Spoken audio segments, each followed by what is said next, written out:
kono way wa sunture wondo o ara hibba kala ko faala kono dum wada taw ngay comme musibe yibbe wonbe ndaruwol buliwel hidon hiwra hidon jarna hidon weltana kala ka fewndirro minga ko jantu alhamdulillahi rabbil alamin hay hande kadi ko addimmi do ko fi yewtugol fi hajja halimatu daleng e rewbe go wonbe hella lidi lagine haray mi do tori on d'abord ono melandaru de ben yon partage na mo vidéo wa o hewto yade parce que vidéo mo meni wadde do ko vidéo wonda très important haray ko hajja halimatu daleng be ngo ela selu daleng jallo mi ari jarnugol mi ari weltanagol hajja halimatu on holli men ko sonnabe kendede on holli men ko sonnabe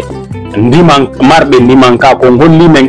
ko e iwdi moƴƴiri iwɗon yo Allah waɗu barki e mon yo Allah bantu fi mon yo Allah bantu fi ɓiɓɓe mon ɓe yo Allah okkoron darja ɓuri ɗo haray depuis o combat futa au niveau de l'UFDG au parti politique mo ila sellu ardi modi mo hara ya hande o yiltitaki ya hande men nanali information yowodir e monon e modi mon ɗiɗon haɓi ma ɗum ɗo no waɗi ma fiipiji woni feccude ka toile ko andanɗon hoore mo wasanediɓe luuɓa jurolɓe ɓiɓɓe ɓe heɓaɓe ɓene aka no jodi no yenna hande ila sellu no yenna on no yenna leñol pullo fuuta kono malgré tout ça onon on holli vous êtes une maman nationale onon ko on nene guinéen fof on alana pullo on alana maninka on alana sos on alana foresti on alana jakange onon sabu mon lagine fof ko ɓiɓɓe mon kala yennuɗon hiɗon muñi hiɗon seli on holli hande ɓawo mon gonno waywa sunture wondo o ara hibba kala ko faala kono ɗum waɗata on ay fus hay ɗon weltana miɗo weltani on parce que c'est million mi courage mi joyti don détermination parce que ben derrière un grand homme se trouve toujours une grande femme bawo lando kendejo andu bawo makko sonnajo kendejo no bawo makko ya une reine hande ko non woni reine UFDG meden andi fiji buy halama e hore modimo image ji buy wadama fi tunugol modimo mon kan sama to nyama kono ha hande dum changinali position mongon dum addali hande onon ela selu yon divorce hay si don mari hande contentieux onon e modi mon parce que hay nyire dengal habay ko non lali men dum don aray don jarna hidon weltana mi do tori dendanangal gine jon do conscient yo weltano hajja halimatu dalen jallo parce que ko nenirabe be mi teddini be mi tori Allah subhanahu wa ta'ala yalla okorde duubi e balde cellal e darja yo Allah okor modi mabbe ela selu dalen lamu lagine fiyo be waaw moɗitugol guinéen fo wona nene goto baba goto ɓe créé emploi ɓe wallito lagine no yaara yeeso par ce que hajji halimatu dalen c'est yiɓe ko rewɓe dariɓe ko rewɓe wakkiliɓe ko rewɓe marɓe pinal ko rewɓe ɓe andanɗa hoore mum hande no wallitade modi mum e o combat politique ko rewɓe ɓe andanɗa hoore mum hande ko gorko raati woni sonnaji hiɓe dari hiɓe darti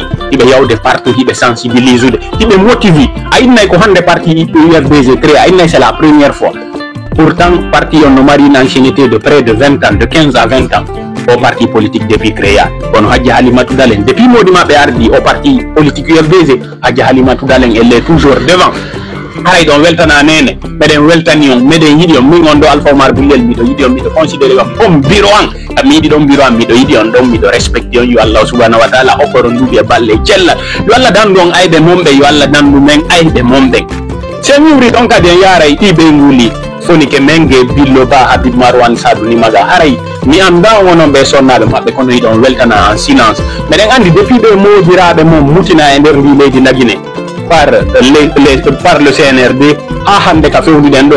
hidon sonji en silence mais hidon muñi don yo Allah wadu barki e mo yo Allah subhanahu wa ta'ala jonnitu e modi be mombe parce que modi be mombe ko be darani ko fi leydi lagine wona fi intérêt mabbe si tay ko intérêt personnel be darino haray no hande be hebino privilège haray no hande kambe kadi be jokkino hectare de kay be hebino ko mabbe ko kono be holli kambe lagine ko yarta ko yeso lagine no burani be intérêt mabbe kambe be holli c'est l'intérêt général au lieu de l'intérêt utilitaire le tout pour moi et le bien pour les autres haray don weltana yo Allah wadu barke mo yo Allah jonni to e modi be mombe yo Allah mo'inan en lagine yo Allah itangen i dakali hore men i tedda pade yo Allah artinan en démocratie e leydi mendi haray kadi wara be ngi di manifestation politique ma hande séquestrabe ma tampinabe lurrabe sabu ngulamu tedda pade yo Allah subhanahu wa ta'ala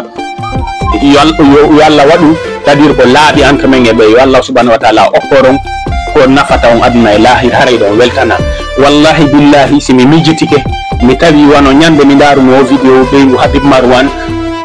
be makko no hulla no nodditi yo jama on wallito mo namu wallito mo accitana mo modi makko o jibini ko redu go jibini bombo nyande je n'ai pas pu dormir hakke man ko yurmila yo be makko jibi mbaaw makko femba bi makko baaw ma yo Allah wadu barke ma bandirawan mi andama madame Camara Habib Marwan yo Allah du barke ma yo Allah bantu fima harayda weltana andu modima hande ala do menen ko men numiraade modima ko men nene gotode modima amen woni ga meden wondi e mum bimbi e kikide nyalorma e jemma haray ko hunde wotere bidi tori Allah subhanahu wa ta'ala yo Allah mo'inan en darjaaji di